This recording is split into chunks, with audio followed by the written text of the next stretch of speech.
ನಮಸ್ಕಾರ ಎಲ್ರಿಗೂ ತಮಗೆಲ್ರಿಗೂ ಸ್ಪರ್ಧಾ ಕಾಲಾಗ್ನಿ ಯೂಟ್ಯೂಬ್ ಚಾನಲ್ಗೆ ಸ್ವಾಗತ. ಸ್ನೇಹಿತರೆ, ನಾನು ಮಹಾಂತ ಚಿಟ್ಟಣಗಿ.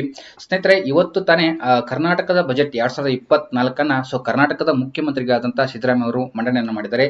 ಈ ಮೂಲಕ ಅತಿ ಹೆಚ್ಚು ಬಜೆಟ್ ಅನ್ನ ಮಂಡನೆ ಮಾಡಿರ್ತಕ್ಕಂಥ ಮುಖ್ಯಮಂತ್ರಿಗಳ ಸ್ಥಾನದಲ್ಲಿ ಸಿದ್ದರಾಮಯ್ಯನವರು ಮೊದಲ ಸ್ಥಾನದಲ್ಲಿರ್ತಾರೆ. ಈ ಒಂದು ಬಜೆಟ್ ನ ಮೂಲಕ ಈ ಒಂದು ಬಜೆಟ್ ನಲ್ಲಿ ಕರ್ನಾಟಕದ ಪೊಲೀಸ್ ಇಲಾಖೆಗೆ ಸಂಬಂಧಪಟ್ಟಂತೆ ಅಥವಾ ನಾವು ಒಡಾಳಿತ ಅಂತ ಕರಿತೀವಿ, ಈ ಒಂದು ಒಡಾಳಿತಕ್ಕೆ ಸಂಬಂಧಪಟ್ಟಂತೆ ಏನನ್ನ ನೀಡಲಾಗಿದೆ, ಹಾಗೆ ಯಾವ ಒಂದು ಯೋಜನೆಗಳು ಹೊಸದಾಗಿ ಜಾರಿಯಾಗಲಿವೆ ಅಥವಾ ಏನಾದರೂ ಒಂದು ಪೊಲೀಸ್ ಹೊಸ ನೇಮಕಾತಿಗಳಿಗೆ ಸಂಬಂಧಪಟ್ಟಂತೆ ಈ ಒಂದು ಬಜೆಟ್ ನಲ್ಲಿ ಏನಾದರೂ ಮಾಹಿತಿನ ನೀಡಲಾಗಿದೆ ಎಂಬುದರ ಬಗ್ಗೆ ಕೆಲವೊಂದಿಷ್ಟು ಮಾಹಿತಿನ ಇವತ್ತಿನ ಈ ಒಂದು ವಿಡಿಯೋದಲ್ಲಿ ನಾವು ನೋಡ್ತಾ ಹೋಗೋಣ. ಸ್ನೇಹಿತರೆ, ಬಜೆಟ್ ಅಂತ ಬಂದಾಗ ಕರ್ನಾಟಕದ ಬಜೆಟ್ ಆಗಿರ್ಬೋದು, ಕೇಂದ್ರ ಬಜೆಟ್ ಆಗಿರ್ಬೋದು, ಇವುಗಳ ಮೇಲೆ ಒಂದು ಪೊಲೀಸ್ ಇಲಾಖೆ ನಡೆಸತಕ್ಕಂಥ ಎಕ್ಸಾಮ್ಗಳಾಗಿರ್ಬೋದು ಅಥವಾ ಕೆಪಿಎಸ್ಸಿ ನಡೆಸತಕ್ಕಂಥ ಎಕ್ಸಾಮ್ ಆಗಿರ್ಬೋದು, ಟೋಟಲ್ ಆಗಿ ಒಂದು ಕರ್ನಾಟಕದ ಪರೀಕ್ಷೆ ಅಥವಾ ಕರ್ನಾಟಕ ಸರ್ಕಾರದ ನಡೆಸತಕ್ಕಂಥ ಪರೀಕ್ಷೆಯಲ್ಲಿ 1 ಮಾರ್ಕ್ಸ್ ಅಥವಾ 2 ಮಾರ್ಕ್ಸ್ಗಳು ಈ ಒಂದು ಬಜೆಟ್ ಮೇಲೆ ಕೇಳುವ ಸಾಧ್ಯತೆ ಇರ್ತದೆ. ಆ ಒಂದು ಉದ್ದೇಶದಿಂದ ಈ ಒಂದು ಕರ್ನಾಟಕದ ಬಜೆಟ್ಗೆ ಸಂಬಂಧಪಟ್ಟಂತೆ ಏನು ಸಂಪೂರ್ಣ ವಿವರಣೆ ಏನಿದೆ ಅದನ್ನ ನೋಡಿ. ಆದ್ರೆ ಈ ಒಂದು ವಿಡಿಯೋದಲ್ಲಿ ನಾನು ಏನ್ ಮಾಡ್ತಾ ಇದ್ದೇನೆ ಅಂತಂದ್ರೆ ಕರ್ನಾಟಕದ ಬಜೆಟ್ಗೆ ಸಂಬಂಧಪಟ್ಟಂತೆ ಕೇವಲ ಪೊಲೀಸ್ ಇಲಾಖೆಗೆ ಸಂಬಂಧಪಟ್ಟಂತೆ ಏನು ಮಾಹಿತಿ ಇದೆ ಅದನ್ನ ಮಾತ್ರ ನಾನು ಇಲ್ಲಿ ಹಂಚಿಕೊಡ್ತಾ ಇದ್ದೀನಿ. ಕಾರಣ ಇದು ಕೂಡ ಒಂದು ಪೊಲೀಸ್ ಇಲಾಖೆ ನಡೆಸತಕ್ಕಂತ ಎಕ್ಸಾಮ್ಗಳೇನಿದಾವೆ ಅವುಗಳಿಗೆ ತುಂಬಾ ಇಂಪಾರ್ಟೆಂಟ್ ಆಗಿರ್ತದ. ಆ ಒಂದು ಕಾರಣದಿಂದ ಈ ಒಂದು ವಿಡಿಯೋನ ಪೂರ್ತಿಯಾಗಿ ನೋಡಿ ಅಂತ ಹೇಳ್ತೀನಿ. ಹಾಗಾದ್ರೆ ಸ್ನೇಹಿತರೆ, ಬನ್ನಿ ಈ ಒಂದು ವಿಡಿಯೋನ ಪ್ರಾರಂಭ ಮಾಡೋಣ ಅಂತ ಹೇಳ್ತೀನಿ. ಹಾಗಾದ್ರೆ ಸ್ನೇಹಿತರೆ, ಮೊದಲಾಗಿರ್ತಕ್ಕಂಥ ಕರ್ನಾಟಕದ ಬಜೆಟ್ ಅಥವಾ ಒಡಾಳಿತ ಅಂತ ನಾನು ಮೆನ್ಷನ್ ಮಾಡಿದ್ದೀನಿ. ಇಲ್ಲೇನಿದೆ ಅಂತಂದ್ರೆ ರಾಷ್ಟ್ರಕವಿ ಕುವೆಂಪು ಅವರ ಬಣ್ಣಿಸಿದಂತೆ ಕರ್ನಾಟಕವು ಸರ್ವಜನಾಂಗದ ಶಾಂತಿಯ ತೋಟವಾಗಿದೆ. 100 ವರ್ಷಗಳಿಂದ ನಮ್ಮ ಕನ್ನಡದ ನೆಲದಲ್ಲಿ ವಿವಿಧ ಧರ್ಮ, ಭಾಷೆ, ಸಂಸ್ಕೃತಿ, ಸಮುದಾಯಗಳ ಜನರು ಸೌಹಾರ್ದತೆಯಿಂದ ಬಾಳುತ್ತಿದ್ದಾರೆ. ಆದ್ದರಿಂದ ಜಾತಿ, ಧರ್ಮ, ಭಾಷೆಯ ಹೆಸರಿನಲ್ಲಿ ಗಲಭೆಯನ್ನುಂಟು ಮಾಡುವ ವಿರುದ್ಧ ಸರ್ಕಾರವು ಕಠಿಣ ಕ್ರಮವನ್ನು ಕೈಗೊಳ್ಳಲಾಗಿದೆ ಅಂತ ಮೆನ್ಷನ್ ಮಾಡಿದ್ದಾರೆ. ಇಲ್ಲಿ ಹೈಲೈಟ್ ಅನ್ನ ಮಾಡಿದ್ದೇನೆ ಯೆಲ್ಲೋ ಕಲರ್ ಅಲ್ಲಿ. ಏನಿದೆ ಅಂತಂದ್ರೆ ಜಾತಿ, ಧರ್ಮ, ಭಾಷೆಯ ಹೆಸರಿನಲ್ಲಿ ಗಲಭೆಯನ್ನು ಉಂಟು ಮಾಡುವ ವಿರುದ್ಧ ಸರ್ಕಾರವು ಕಠಿಣ ಕ್ರಮವನ್ನು ಕೈಗೊಳ್ಳಲಾಗುವುದು ಅಂತ ಕೊಟ್ಟಿದೆ. ಸ್ನೇಹಿತರೆ, ಇದು ಮುಂಚೆನೂ ಇತ್ತು. ಏನಿದೆ ಅಂತಂದ್ರೆ ಇತ್ತೀಚಿನ ಒಂದು ಅವಧಿಯಲ್ಲಿ ಜಾತಿ ಆಗಿರ್ಬೋದು, ಧರ್ಮ, ಭಾಷೆಯ ಹೆಸರಿನಲ್ಲಿ ಹಲವಾರು ಗಲಾಟೆಗಳು ಆಗುವ ಸಾಧ್ಯತೆ ಇರೋದ್ರಿಂದ ಅವುಗಳ ಮೇಲೆ ಅವುಗಳನ್ನ ನಿಯಂತ್ರಣದಲ್ಲಿ ಇಟ್ಟುಕೊಳ್ಳಲು ಒಂದು ಕಠಿಣ ಕಾನೂನು ಅಥವಾ ಕಠಿಣ ಒಂದು ಕ್ರಮವನ್ನ ಕೈಗೊಳ್ಳಲಾಗುವುದು ಅಂತ ಈ ಒಂದು ಬಜೆಟ್ ನಲ್ಲಿ ಮೆನ್ಷನ್ ಮಾಡಿದ್ದಾರೆ ಅಂತ ಹೇಳ್ತೀನಿ. ಇಂಪಾರ್ಟೆಂಟ್ ಅಲ್ಲ, ಆದ್ರೂ ಮಾಹಿತಿ ನಿಮಗೆ ಗೊತ್ತಿರಲಿ ಅಂತ ಹೇಳ್ತೀನಿ. ನೆಕ್ಸ್ಟ್ ಇರ್ತಕ್ಕಂಥದ್ದು ಸಮಾಜದಲ್ಲಿ ಸುಳ್ಳು ಸುದ್ದಿಗಳನ್ನು ಹರಡಿಸಿ ಸಾರ್ವಜನಿಕರಲ್ಲಿ ಅಭದ್ರತೆ ಮತ್ತು ಭಯವನ್ನು ಉಂಟು ಮಾಡುವವರ ವಿರುದ್ಧ ದಿಟ್ಟ ಕ್ರಮವನ್ನು ಕೈಗೊಳ್ಳಲು ಐಟಿ-ಬಿಟಿ ಇಲಾಖೆಯ ಸಹಯೋಗದೊಂದಿಗೆ ಸತ್ಯ ತಪಾಸಣಾ ಅಥವಾ ಇನ್ಫಾರ್ಮೇಶನ್ ಡಿಸಾರ್ಡರ್ ಟ್ರ್ಯಾಕಿಂಗ್ ಯೂನಿಟ್ ಅನ್ನ ರಚಿಸಲಾಗುವುದು ಮತ್ತು ಒಡಾಳಿತ ಇಲಾಖೆಯಲ್ಲಿ ಒಂದು ವಿಶೇಷ ಕೋಶವನ್ನು ರಚಿಸಿ ಅದಕ್ಕೆ ಸೂಕ್ತ ಕಾನೂನು ಕ್ರಮವನ್ನು ತೆಗೆದುಕೊಳ್ಳಲು ಅಧಿಕಾರವನ್ನ ನೀಡಲಾಗುವುದು ಅಂತ ಕೊಟ್ಟಿದ್ದಾರೆ. ಸ್ನೇಹಿತರೆ, ಏನಪ್ಪಾ ಅಂದ್ರೆ ಇತ್ತೀಚಿನ ದಿನಗಳಲ್ಲಿ ನೀವು ನೋಡ್ತಾ ಇರಬಹುದು ಸುಳ್ಳು ಸುದ್ದಿಗಳನ್ನ ಹಡಿಸ್ತಾರೆ. ಯಾವ ರೀತಿ ಅಂತಂದ್ರೆ ಮೊನ್ನೆ ತಾನೇ ಬೆಂಗಳೂರಿನಲ್ಲಿ ಶಾಲಾ ಕಾಲೇಜುಗಳಿಗೆ ಬಾಂಬ್ ಇದೆ ಅಂತ ಏನು ಇಮೇಲ್ ಕರೆಯನ್ನ ಮಾಡಿ ಬೆದರಿಸಲಾಗ್ತದೆ. ಈ ರೀತಿಯಾದಂತಹ ಸುಳ್ಳು ಸುದ್ದಿಗಳನ್ನ ಹಡಿಸಿ ಸಾರ್ವಜನಿಕರಲ್ಲಿ ಏನಾದ್ರೂ ಅಭದ್ರತೆ ಅಥವಾ ಭಯವನ್ನ ಉಂಟು ಮಾಡಿದರೆ ಅಂತವರಿಗೆ ಅವರ ವಿರುದ್ಧ ಒಂದು ಕ್ರಮವನ್ನು ಕೈಗೊಳ್ಳಲು ಐಟಿ-ಬಿಟಿ ಇಲಾಖೆಯ ವತಿಯಿಂದ ಒಂದು ಸಹಯೋಗದಲ್ಲಿ ಸತ್ಯ ತಪಾಸಣಾ ಅಂತ ಏನು ಒಂದು ಇನ್ಫಾರ್ಮೇಶನ್ ಡಿಸಾರ್ಡರ್ ಟ್ರ್ಯಾಕಿಂಗ್ ಯೂನಿಟ್ ಒಂದು ಹೊಸ ಯೂನಿಟ್ ಅನ್ನ ಮಾಡಿ ಅದರ ಮೂಲಕ ಏನ್ ಮಾಡಲಾಗ್ತದೆ ಅಂತಂದ್ರೆ ಅದಕ್ಕೆ ಸಂಬಂಧಿಸಪಟ್ಟಂತೆ ಏನಾದರೂ ಸುಳ್ಳು ಸುದ್ದಿಗಳನ್ನ ನೀಡಿದಾರಲ್ಲ ಅಂತವರಿಗೆ ಸೂಕ್ತ ಕ್ರಮವನ್ನ ಅಥವಾ ಸೂಕ್ತ ಕಾನೂನು ಕ್ರಮವನ್ನ ತೆಗೆದುಕೊಳ್ಳಲಾಗುವುದಂತ ಇದರಲ್ಲಿ ಮೆನ್ಷನ್ ಮಾಡಿದ್ದಾರೆ ಅಂತ ಹೇಳ್ತೀರಿ. ನೆಕ್ಸ್ಟ್ ಇರ್ತಕ್ಕಂಥದ್ದು ಏನಪ್ಪಾ ಅಂದ್ರೆ ಸ್ನೇಹಿತರೆ, ಡೀಪ್ ಫೇಕ್ ಮತ್ತಿತರ ಸೈಬರ್ ಅಪರಾಧ ಪ್ರಕರಣಗಳು ಹೆಚ್ಚುತ್ತಿರುವ ಹಿನ್ನೆಲೆಯಲ್ಲಿ ಮುಗ್ಧ ಸಾರ್ವಜನಿಕರನ್ನು ವಂಚಿಸುವ ಕೃತ್ಯ ಎಸಗುವ ವಿರುದ್ಧ ತನಿಖೆ ನಡೆಸಲು ಪರಿಣಾಮಕಾರಿಯಾದ ಕ್ರಮ ತೆಗೆದುಕೊಳ್ಳುವ ಉದ್ದೇಶದಿಂದ ರಾಜ್ಯದಲ್ಲಿ ಸೈಬರ್ ಕ್ರೈಮ್ ವಿಭಾಗವನ್ನು ಬಲಪಡಿಸಲು ಒಟ್ಟು 43 CEN ಅಥವಾ ಸೈಬರ್ ಎಕನಾಮಿಕ್ ಅಂಡ್ ನಾರ್ಕೋಟಿಕ್ಸ್ ಠಾಣೆಗಳನ್ನ ಉನ್ನತೀಕರಿಸಲಾಗುವುದು ಅಂತ ಕೊಟ್ಟಿದ್ದಾರೆ. ಸ್ನೇಹಿತರೆ, ಏನಿದೆ ಅಂತಂದ್ರೆ ಡೀಪ್ ಫೇಕ್ ಅಂತ ನಿಮಗೆ ಒಂದು ವರ್ಡ್ ಗೊತ್ತಿರಲಿ. ಡೀಪ್ ಫೇಕ್ ಏನಪ್ಪಾ ಅಂದ್ರೆ ಎಕ್ಸಾಂಪಲ್ ಆಗಿ ನಿಮ್ಮ ಒಂದು ಭಾವಚಿತ್ರ ಇರ್ತದ ಅಂತ ತಿಳ್ಕೊಳ್ಳಿ. ನಿಮ್ಮ ಒಂದು ಭಾವಚಿತ್ರ ಇರ್ತದ, ಇಲ್ಲಿ ನಿಮ್ಮ ಮುಖ ಇರ್ತದ, ನಿಮ್ಮ ಬಾಡಿ ಇರ್ತದ. ಈ ರೀತಿಯಾದಂತ ಬಾಡಿಯಲ್ಲಿ ಏನ್ ಮಾಡ್ತಾರೆ ಅಂತಂದ್ರೆ ನಿಮ್ಮ ಮುಖವನ್ನ ಬದಲ ಮಾಡ್ತಾರೆ. ನಿಮ್ಮ ಮುಖವನ್ನ ಬದಲ ಮಾಡಿ ಬೇರೆಯವ್ರು ಇರ್ತಕ್ಕಂಥ ಬಾಡಿಗೆ ನಿಮ್ಮ ಮುಖವನ್ನ ಅಟ್ಯಾಚ್ ಮಾಡ್ತಾರೆ, ಅಥವಾ ನಿಮ್ಮ ಬಾಡಿಯನ್ನ ಬದಲ ಮಾಡಿ ಬೇರೆಯವ್ರು ಇರ್ತಕ್ಕಂಥ ಮುಖಕ್ಕೆ ನಿಮ್ಮ ಬಾಡಿಯನ್ನ ಅಟ್ಯಾಚ್ ಮಾಡ್ತಾರೆ.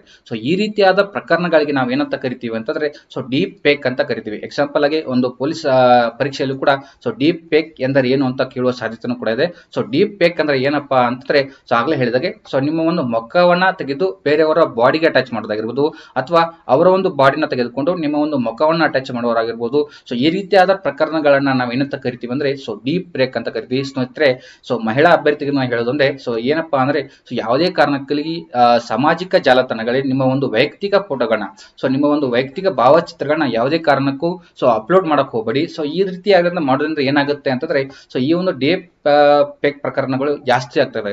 ಸೊ ಯಾವ್ದ್ರಿಂದ ಯಾವುದೇ ಕಾರಣಕ್ಕೂ ನಿಮ್ಮ ಒಂದು ಭಾವಚಿತ್ರಗಳನ್ನ ಈ ಒಂದು ಸಾಮಾಜಿಕ ಜಾಲತಾಣದಲ್ಲಿ ಯಾವುದೇ ಕಾರಣಕ್ಕೂ ಹಂಚಿಕೊಳ್ಳಕ್ ಹೋಗಬೇಡಿ. ಸೊ ಅವುಗಳಿಂದ ಸೊ ಮುಂದೆ ನೀವೇ ಫಜಿತಿಯನ್ನ ಪಡುವ ಒಂದು ಸನ್ನಿವೇಶಗಳು ಕೂಡ ಎದುರಾಗ್ತದೆ. ಸೊ ಈ ಒಂದು ಡೀಪ್ ಫೇಕ್ ಪ್ರಕರಣ ಅಥವಾ ಸೈಬರ್ ಅಪರಾಧ ಪ್ರಕರಣಕ್ಕೆ ಸಂಬಂಧಪಟ್ಟಂತೆ ಸೊ ಈ ಒಂದು ಬಜೆಟ್ ನಲ್ಲಿ ಸೊ 43 CEN ಅಥವಾ ಸೈಬರ್ ಎಕನಾಮಿಕ್ ಅಂಡ್ ನಾರ್ಕೋಟಿಕ್ಸ್ ಠಾಣೆಗಳನ್ನ ಸೊ ಉನ್ನತೀಕರಿಸಲಾಗುವುದು ಅಂತ ಸೊ ಈ ಒಂದು ಬಜೆಟ್ ನಲ್ಲಿ ಮೆನ್ಷನ್ ಅನ್ನು ಮಾಡಿದ್ದಾರೆ. ಹಾಗೆ ನೆಕ್ಸ್ಟ್ ಇರ್ತಕ್ಕಂಥದ್ದು ಏನಪ್ಪಾ ಅಂದ್ರೆ ಸೊ ಪೊಲೀಸ್ ಗೃಹ 2025 ಯೋಜನೆ ಅಡಿ ಇದುವರೆಗೆ 800 ಕೋಟಿ ರುಗಳ ವೆಚ್ಚದಲ್ಲಿ 1128 ವಸತಿ ಗೃಹಗಳನ್ನು ನಿರ್ಮಾಣ ಮಾಡಿ ಹಂಚಿಕೆ ಮಾಡಲಾಗಿದ್ದು, ಸೊ 2956 ವಸತಿ ಗೃಹಗಳ ನಿರ್ಮಾಣ ಕಾರ್ಯ ಪ್ರಗತಿಯಲ್ಲಿದೆ. ಸೊ ಈ ಒಂದು ಯೋಜನೆಯಲ್ಲಿ 2024-25ನೇ ಸಾಲಿನಲ್ಲಿ 200 ಕೋಟಿ ರುಗಳನ್ನ ಅನುದಾನನ ಒದಗಿಸಲಾಗುವುದು ಅಂತ ಕೊಟ್ಟಿದ್ದಾರೆ. ಸೊ ಅಂದ್ರೆ ಸೊ ಏನು ಅಲ್ಲ, ಸೊ ಏನು ಪೊಲೀಸ್ ವಸತಿ ಗೃಹಗಳಂತ ಕರಿತೀವಿ ಅಥವಾ ಪೊಲೀಸ್ ಕ್ವಾರ್ಟರ್ಸ್ ಅಂತ ಏನು ಕರಿತೀವಿ, ಸೊ ಇದಕ್ಕೆ ಸಂಬಂಧಪಟ್ಟಂತೆ ಸೊ 2024-25ನೇ ಸಾಲಿಗೆ ಸಂಬಂಧಪಟ್ಟಂತೆ ಸೊ 200 ಕೋಟಿಗಳ ರುಗಳನ್ನ ಸೊ ಈ ಒಂದು ವಸತಿ ಗೃಹ ನಿರ್ಮಾಣ ಮಾಡಲಿಕ್ಕೆ ಸೊ ಹಂಚಿಕೆಯನ್ನು ಮಾಡಲಾಗಿದೆ ಅಂತ ಕೊಟ್ಟಿದ್ದಾರೆ. ಸೊ ನೆಕ್ಸ್ಟ್ ಇರ್ತಕ್ಕಂಥದ್ದು ಸೊ ಕಟ್ಟಡ ರಹಿತ ಠಾಣೆ ಮತ್ತು ಪೊಲೀಸ್ ಕಚೇರಿಗಳಿಗೆ 30 ಕೋಟಿ ರುಗಳ ವೆಚ್ಚದಲ್ಲಿ ಸ್ವಂತ ಕಟ್ಟಡಗಳನ್ನ ನಿರ್ಮಾಣ ಮಾಡಲಾಗುವುದು ಅಂತ ಕೊಟ್ಟಿದ್ದಾರೆ. ಸ್ನೇಹಿತರೆ, ನೀವು ಅಬ್ಸರ್ವ್ ಮಾಡಬಹುದು. ಸೊ ಏನಪ್ಪಾ ಅಂದ್ರೆ ಕೆಲವೊಂದಿಷ್ಟು ಠಾಣೆಗಳು ಪ್ರೈವೇಟ್ ಬಿಲ್ಡಿಂಗ್ ಅಲ್ಲಿ ಇರ್ತವೆ. ಸೊ ಕೆಲವೊಂದಿಷ್ಟು ಕಚೇರಿಗಳು ಅಥವಾ ಪೊಲೀಸ್ ಕಚೇರಿಗಳು ಪ್ರೈವೇಟ್ ಬಿಲ್ಡಿಂಗ್ ಅಲ್ಲಿ ಇರ್ತವೆ. ಸೊ ಅಂತ ಒಂದು ಏನು ಠಾಣೆಗಳಿರ್ತವೆ ಅಥವಾ ಅಂತ ಕಚೇರಿಗಳಿರ್ತವೆ ಪೊಲೀಸ್ ಕಚೇರಿಗಳಿಗೆ, ಸೊ ಅಂತವರಲ್ಲಿ ಸೊ 30 ಕೋಟಿ ರೂಪಾಯಿಗಳ ಅನುದಾನ ಮಾಡಿ ಸ್ವಂತ ಕಟ್ಟಡಗಳನ್ನ ನಿರ್ಮಾಣ ಮಾಡಲಿಕ್ಕೆ ಸೊ ಈ ಒಂದು 30 ಕೋಟಿ ಅನುದಾನವನ್ನ ಸೊ ಪೊಲೀಸ್ ಇಲಾಖೆಗೆ ಸಂಬಂಧಪಟ್ಟಂತೆ ಸೊ ಈ ಒಂದು ಕರ್ನಾಟಕ ರಾಜ್ಯ ಬಜೆಟ್ ನಲ್ಲಿ ಸೊ ನೀಡಲಾಗಿದೆ ಅಂತ ಕೊಟ್ಟಿದ್ದಾರೆ. ಹಾಗೆ ನೆಕ್ಸ್ಟ್ ಇರ್ತಕ್ಕಂಥದ್ದು ಸೊ ವಿಧಿ ವಿಜ್ಞಾನ ಪ್ರಯೋಗಾಲಯ, forensic science lab, mobile forensics ಮತ್ತು ಆಡಿಯೋ ಮತ್ತು ವಿಡಿಯೋ ವಿಭಾಗಗಳನ್ನ ಬಲಪಡಿಸುವ ಒಂದು ದೃಷ್ಟಿಯಿಂದ 10 ಕೋಟಿ ರುಗಳ ವೆಚ್ಚದಲ್ಲಿ ಅಗತ್ಯ ಉಪಕರಣಗಳನ್ನ ಮತ್ತು ತಂತ್ರಾಂಶಗಳನ್ನ ಒದಗಿಸಲಾಗುವುದು ಅಂತ ಕೊಟ್ಟಿದ್ದಾರೆ. ಸೊ ಸ್ನೇಹಿತರೆ, ಸೊ ಫೋರೆನ್ಸಿಕ್ ಸೈನ್ಸ್ ಲ್ಯಾಬ್ ಅಂತ ಗೊತ್ತಿದೆ. ಸೊ ಸ್ನೇಹಿತರೆ, ಏನಾದರೂ ಪ್ರಕರಣಗಳ ಅಥವಾ ಕ್ರೈಮ್ ಪ್ರಕರಣಗಳಲ್ಲಿ ಇದು ಇಂಪಾರ್ಟೆಂಟ್ ಆಗಿರ್ತದೆ. ಸೊ ಫೋರೆನ್ಸಿಕ್ ಲ್ಯಾಬ್ ಆಗಿರ್ಬೋದು ಇಂಪಾರ್ಟೆಂಟ್ ಯಾವುದಕ್ಕಂದ್ರೆ ಸೊ ಏನಾದರೂ ಪ್ರಕರಣಗಳಾಗಿರುವೆ ಅಥವಾ ಯಾವ್ದಾದ್ರು ಕೇಸ್ಗಳಾಗಿದ್ರೆ ಸೊ ಇವುಗಳನ್ನ ಪತ್ತೆ ಹಚ್ಚೋದಕ್ಕೆ ಸೊ ಫೋರೆನ್ಸಿಕ್ ಸೈನ್ಸ್ ಲ್ಯಾಬ್ ತುಂಬಾ ಇಂಪಾರ್ಟೆಂಟ್ ಆಗಿರ್ತದೆ. ಸೊ ಈ ಒಂದು ಫೋರೆನ್ಸಿಕ್ ಸೈನ್ಸ್ ಲ್ಯಾಬ್ ಒಂದು ಕರ್ನಾಟಕ ಪೊಲೀಸ್ ಇಲಾಖೆಗೆ ಸಂಬಂಧಪಟ್ಟಂತೆ ಸೊ ಮುಖ್ಯ ಕಚೇರಿ ಎಲ್ಲಿದೆ ಅಂತಂದ್ರೆ ಸೊ ಬೆಂಗಳೂರಿನಲ್ಲಿದೆ ಸ್ನೇಹಿತರೆ. ಸೊ ಬೆಂಗಳೂರಿನಲ್ಲಿ ಈ ಒಂದು ಫೋರೆನ್ಸಿಕ್ ಸೈನ್ಸ್ ಲ್ಯಾಬೊರೇಟರಿ ಅಥವಾ ಫೋರೆನ್ಸಿಕ್ ಸೈನ್ಸ್ ಲ್ಯಾಬ್ ಎಲ್ಲಿದೆ ಅಂತಂದ್ರೆ ಬೆಂಗಳೂರಿನಲ್ಲಿದೆ. ಸೊ ಇದರಲ್ಲಿರ್ತಕ್ಕಂಥ ಏನು ಮೊಬೈಲ್ ಫೋರೆನ್ಸಿಕ್ ಲ್ಯಾಬ್ ಆಗಿರ್ಬೋದು, ಸೊ ಇದಕ್ಕೆ ಸಂಬಂಧಪಟ್ಟಂತೆ ಆಡಿಯೋ ಮತ್ತು ವಿಡಿಯೋ ವಿಭಾಗಗಳನ್ನ ಸೊ ಬಲಪಡಿಸುವ ಒಂದು ಉದ್ದೇಶದಿಂದ ಸೊ 10 ಕೋಟಿ ರೂಪಾಯಿಗಳ ವೆಚ್ಚದಲ್ಲಿ ಅಗತ್ಯ ಉಪಕರಣಗಳನ್ನ ಅಥವಾ ತಂತ್ರಾಂಶಗಳನ್ನ ಒದಗಿಸಲಾಗುವುದು ಅಂತ ಕೊಟ್ಟಿದ್ದಾರೆ. ಸೊ 10 ಕೋಟಿ ರೂಪಾಯಿಗಳನ್ನ ಈ ಒಂದು ಫೋರೆನ್ಸಿಕ್ ಸೈನ್ಸ್ ಲ್ಯಾಬ್ ಅಲ್ಲಿ ಸೊ ಒದಗಿಸಲಾಗಿದೆ ಅಂತ ಕೊಟ್ಟಿದ್ದಾರೆ. ಸೊ ನೆಕ್ಸ್ಟ್ ಇರ್ತಕ್ಕಂಥದ್ದು ರಾಜ್ಯದ ಎಲ್ಲಾ ಕಾರಾಗೃಹಗಳ ಸುಗಮ ಆಡಳಿತ ಮತ್ತು ಭದ್ರತೆಯಾಗಿ 5 ಕೋಟಿ ರೂಪಾಯಿಗಳ ವೆಚ್ಚದಲ್ಲಿ ಕೃತಕ ಬುದ್ಧಿಮತ್ತೆ ಎಐ ತಂತ್ರಾಂಶ ಅಥವಾ ಬ್ಯಾಗೇಜ್ ಸ್ಕ್ಯಾನರ್ ಮುಂತಾದ ಆಧುನಿಕ ಉಪಕರಣ ಖರೀದಿಸಲಾಗುವುದು ಅಂತ ಕೊಟ್ಟಿದ್ದಾರೆ. ಸೊ ಸ್ನೇಹಿತರೆ, ಏನಪ್ಪಾ ಅಂದ್ರೆ ಸೊ ಕರ್ನಾಟಕದ ಬಜೆಟ್ ನಲ್ಲಿ ಇರ್ತಕ್ಕಂಥ 5 ಕೋಟಿ ರೂಪಾಯಿ ಹಣವನ್ನ ಸೊ ಏನೊಂದು ಕೃತಕ ಬುದ್ಧಿಮತ್ತೆ ಇತ್ತೀಚಿನ ಒಂದು ದಿನದಲ್ಲಿ ಸೊ ಹೆಚ್ಚಿಗೆ ಬಳಕೆ ಆಗಿರ್ತಕ್ಕಂಥ ಕೃತಕ ಬುದ್ಧಿಮತ್ತೆ ಅಥವಾ ಆರ್ಟಿಫಿಷಿಯಲ್ ಇಂಟೆಲಿಜೆನ್ಸ್ ಅಂತ ನಾವು ಕರಿತೀವಿ. ಸೊ ಇದನ್ನ ಈ ಒಂದು ಕಾರಾಗೃಹ ಇಲಾಖೆಗೆ ಅಥವಾ ಕಾರಾಗೃಹಕ್ಕೆ ಸಂಬಂಧಪಟ್ಟಂತೆ ಅಳವಡಿಸಿಕೊಳ್ಳಲಾಗಿರ್ಬೋದು. ಹಾಗೆ ಇನ್ನು ಕಾರಾಗೃಹ ಇಲಾಖೆಗೆ ಸಂಬಂಧಪಟ್ಟಂತೆ ಸೊ ಬ್ಯಾಗೇಜ್ ಸ್ಕ್ಯಾನರ್ಗಳನ್ನ ಅವುಗಳನ್ನ ಕೂಡ ಖರೀದಿ ಮಾಡಲಾಗಿರ್ಬೋದು. ಸೊ ಇವುಗಳಿಗೆ ಸಂಬಂಧಪಟ್ಟಂತೆ 5 ಕೋಟಿ ರೂಪಾಯಿ ಹಣವನ್ನ ಸೊ ಇಲ್ಲಿ ನೀಡಲಾಗಿದೆ ಅಂತ ಕೊಟ್ಟಿದ್ದಾರೆ ಸ್ನೇಹಿತರೆ.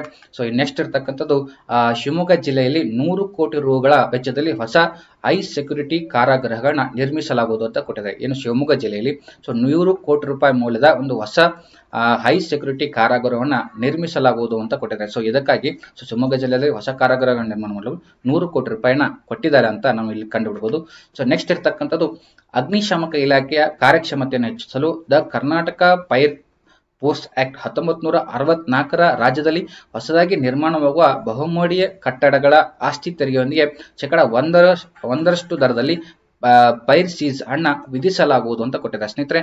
ಪೈರ್ ಸೀಸ್ ಅಂದ್ರೆ ಏನಪ್ಪಾ ಅಂದ್ರೆ ಸೊ ತೆರಿಗೆ ಅನ್ನೋ ನಾವು ಕರಿತೀವಿ. ಸೊ ಏನಂತಂದ್ರೆ ಸೊ ತೆರಿಗೆ ಯಾವ ರೀತಿಯಾಗಿ ನಾವು GST ಟ್ಯಾಕ್ಸ್ ಇರ್ಬೋದು, ಸೊ ಈ ರೀತಿಗೆ ತೆರಿಗೆ ಏನಿದೆ ಸೊ ಅದೇ ರೀತಿಯಾಗಿರ್ತಕ್ಕಂಥದ್ದು ಏನಪ್ಪಾ ಅಂದ್ರೆ ಈ ಒಂದು ಕರ್ನಾಟಕದ ಪೈರ್ ಫೋರ್ಸ್ ಆಕ್ಟ್ ನ ಪ್ರಕಾರ ಇದು ಕೂಡ ಒಂದು ತೆರಿಗೆ ಇದೆ. ಸೊ ಈ ಒಂದು ತೆರಿಗೆನ ಯಾರಿಗೆ ವಿಧಿಸಲಾಗ್ತದೆ ಅಂದ್ರೆ ಸೊ ಯಾರು ಒಂದು ಹೊಸದಾಗಿ ನಿರ್ಮಾಣ ಮಾಡ್ತಕ್ಕಂಥ ಅಥವಾ ಬಹುಮಹಡಿ ಕಟ್ಟಡಗಳನ್ನ ಯಾರು ನಿರ್ಮಾಣ ಮಾಡ್ತಾ ಇದ್ದಾರೆ ಸೊ ಅವರಿಗೆ ತೆರಿಗೆನ ವಿಧಿಸ್ತಾರೆ.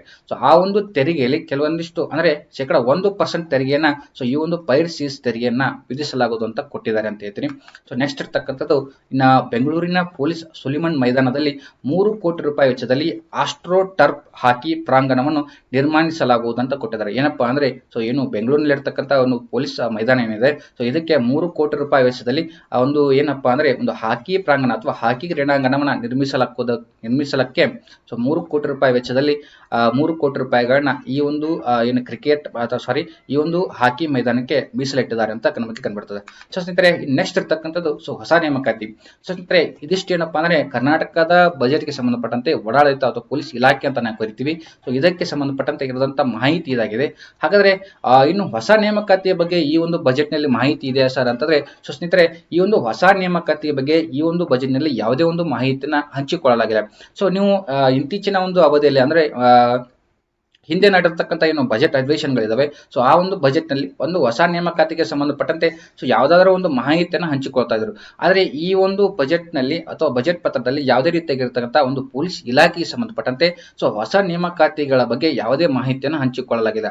ಹಾಗಾದ್ರೆ ಸ್ನೇಹಿತರೆ ಈ ವರ್ಷ ಯಾವ್ದಾದ್ರು ಹೊಸ ನೇಮಕಾತಿ ಆಗುತ್ತಾ ಇಲ್ಲೋ ಎಂಬುದರ ಬಗ್ಗೆ ಏನಪ್ಪಾ ಅಂದ್ರೆ ಸೊ ಮುಂದಿನ ಒಂದು ಅವಧಿಯಲ್ಲಿ ಅಥವಾ ಮುಂದಿನ ಒಂದು ವಿಡಿಯೋದಲ್ಲಿ ಸೊ ಹೊಸ ಪೊಲೀಸ್ ನೇಮಕಾತಿಗಳು ಯಾವುವು, ಸೊ ಯಾವ ಒಂದು ಹಂತಗಳಲ್ಲಿ ಪೊಲೀಸ್ ಇಲಾಖೆಯನ್ನ ಸೊ ಹೊಸ ಒಂದು ಪೊಲೀಸ್ ನೇಮಕಾತಿಯನ್ನ ಮಾಡ್ಲಾಗ್ತದ ಅಂತ ಸೊ ಕೆಲವೊಂದಿಷ್ಟು ಮಾಹಿತಿಯನ್ನ ಸೊ ಮುಂದಿನ ಒಂದು ವಿಡಿಯೋದಲ್ಲಿ ನಾನು ಹಂಚಿಕೊಳ್ತಿದ್ದೇನೆ. ಸೊ ಸ್ನೇಹಿತರೆ ಇದು ಇವತ್ತಿನ ಒಂದು ಕರ್ನಾಟಕದ ಬಜೆಟ್ ಅಂದ್ರೆ ಒಡಾಡಳಿತ ಸಂಬಂಧಪಟ್ಟಂತೆ ಕರ್ನಾಟಕದ ಬಜೆಟ್ ಈ ಒಂದು ಮಾಹಿತಿ ಆಗಿದ್ದು ಸ್ನೇಹಿತರೆ ಈಗಾಗಲೇ ನಮ್ಮ ಒಂದು ಸ್ಪರ್ಧಾ ಕಾಲಗ್ನಿ ಯೂಟ್ಯೂಬ್ ಚಾನಲ್ ಆಗಿರ್ಬೋದು, ಹಾಗೆ ಸ್ಪರ್ಧಾ ಕಾಲಗ್ನಿ ಟೆಲಿಗ್ರಾಮ್ ಚಾನಲ್ ಆಗಿರ್ಬೋದು. ಸೊ ಇವುಗಳನ್ನ ಯಾರು ಜಾಯ್ನ್ ಆಗಿಲ್ಲ ಕೆಳಗಡೆ ಡಿಸ್ಕ್ರಿಪ್ಷನ್ ಬಾಕ್ಸ್ ನಲ್ಲಿ ಸ್ಪರ್ಧಾ ಕಾಲಗ್ನಿ ಟೆಲಿಗ್ರಾಮ್ ಗ್ರೂಪ್ ನ ಲಿಂಕ್ ಅನ್ನು ಹಾಕಿರ್ತೀನಿ, ಅವರು ಜಾಯ್ನ್ ಆಗಿ.